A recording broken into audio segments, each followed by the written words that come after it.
Good morning students. This is your class of economics and under this class we are going to study about the topic privatization. This is a very important topic and this is the second reform that was made by the government in 1991.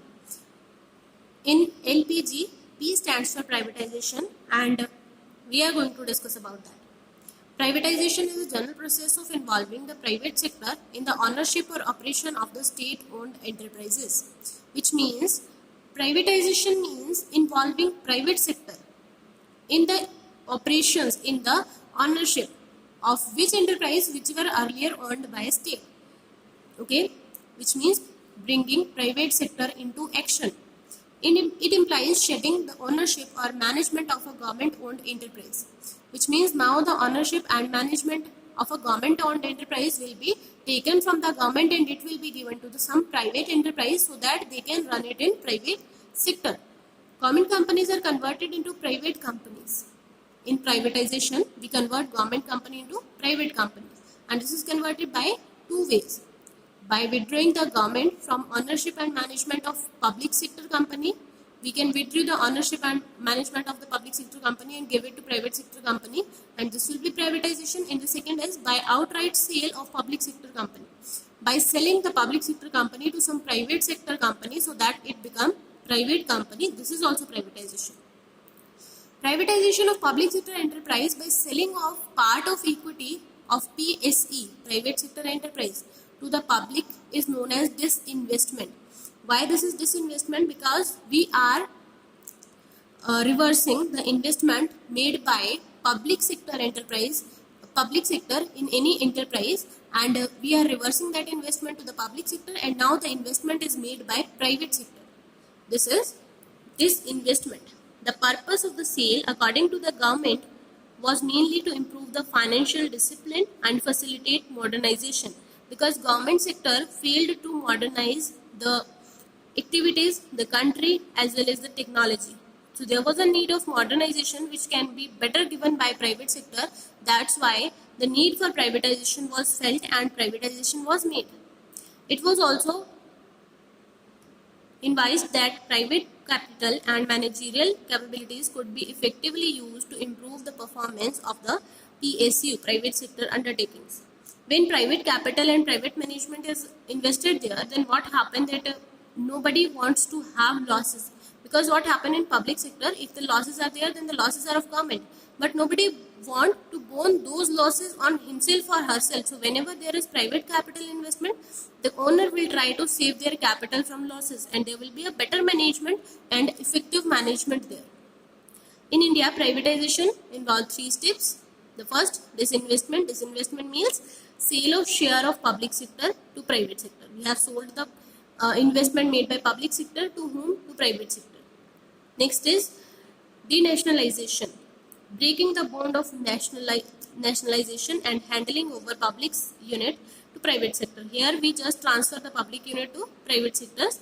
And third is we have established some new manufacturing unit in private sector as well. This is also privatization. Earlier what happened that private sector was not much operative. Private sector was not allowed to be much operative because it was a restriction of license and some other things that private companies can't enter into production process. But with privatization, a lot of public companies, a lot of government companies are converted into private company, and also some new private companies are opened so as to make development in the country and increase the GDP of the country. Under this context, there is a word Navratna. You must have heard about this word. Navratna was 9 Ratnas in the court of King Vikramaditya, who were known for their wisdom, their intelligence, and their problem solving, right? And same are in context of PSU, private sector, public sector undertaking. What happened that Indian Navratnas, there were 9 companies which were given name of Navratnas, which are mentioned as here. The first is Indian Oil Corporation, IOC, Bharat Petroleum Corporation Limited, BPCL, Oil and Natural Gas Corporation Limited, ONGC, Steel Authority of India Limited, SAIL, Bharat Heavy Electric Limited, BHEL, Indian Petrochemicals Corporation Limited, IPCL, Videsh Sanchar Nigam Limited, BSNL, National Thermal Power Corporation, NTPC, Hindustan Petroleum Corporation Limited, HPCL. These were some companies which were taken as Navratnas. And what happened subsequently in the end?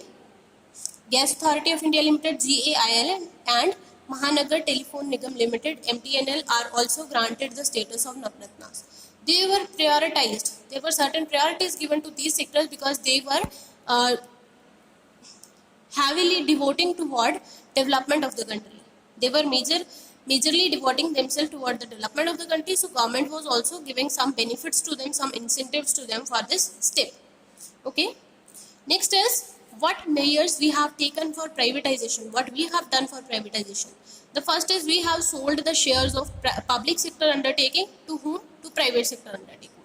Here is an example. Government sold share of Maruti Udyog Limited, which was earlier government sector undertaking, and now it is acquired by private sector ownership.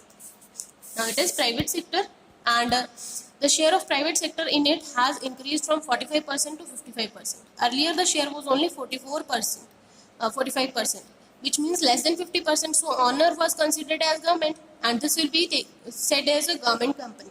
But what happened when the share was more than 51%, that is 55%, then this will be known as private sector company. Second thing we done is disinvestment. Disinvestment means we have taken back the investment of government from some sector and their private sector have invested their money. Like government have sold enterprises worth 30,000 crore to the private sector. They have directly taken back their 30,000 crore from the investment and private sector have invested the money therein. Third is minimization of public sector. What happened that public sector involvement in the production was minimized. Previously, public sector was given importance. Why? Because it was an assumption that government will help in industrialization and government will remove the poverty. But what happened? Government failed to do so. Then what happened? They just involved private sector under this, and number of industries reserved for public sector were reduced from 17 to 2. The railway operations and atomic energies are reserved for public sector, and else other can be opened in private sector also. Now what are the merits of privatization? The merit of privatization is now we have improved our performance and customer experience because we are providing quality products. Politics do not interfere because now there is no government interference, so there is no political interference also. Short-term outlook. We have short-term plans also. Encouragement for shareholder to invest because of return. Now companies are earning profit, so number of people are interested in investing money there. Increased competition. A number of firms are opened and competition is increased, so the product will be better because of competition. The government will increase the revenue from the sale. Government will also purchase something, then the revenue will be higher. Next is demerits of privatization. Demerits of privatization is a great opportunity of fraud and corruption because there is no government control. Higher cost for customer because the private sector will charge the cost whatever they want. There will be no restriction. Inflexibility due to long-term contract. Usually private sector do long-term contract and there will be inflexibility. There will be no change. Then is profit rather than residents' need as a primary motivator. Now, earlier what happened that a social welfare, the benefit of resident of the country was the main motive, and privatization in private sector, the motive is only and only profit itself. Now, the last thing is the difference between liberalization and privatization. So, under liberalization means freedom from restriction, non-interference of government in any economy. In privatization, what does it mean? Freedom of ownership. Here, restrictions are removed. Here, ownership of government was removed and it was transferred to private sector. Liberalization makes business free from rules, which means there are no rules restrictions on that. But here, privatization promotes personal contract and management over business. The personal contract, personal control and management is changed in this. The third is liberalization widens the scope of business because now everybody can open up the business, but privatization restricts the management of business in few hands because in private sector only a few person have money and rest are middle class or lower class people in India. So that was the concept of privatization. In the next class we are going to study about globalization. I hope you like the class. Have a very good day, students.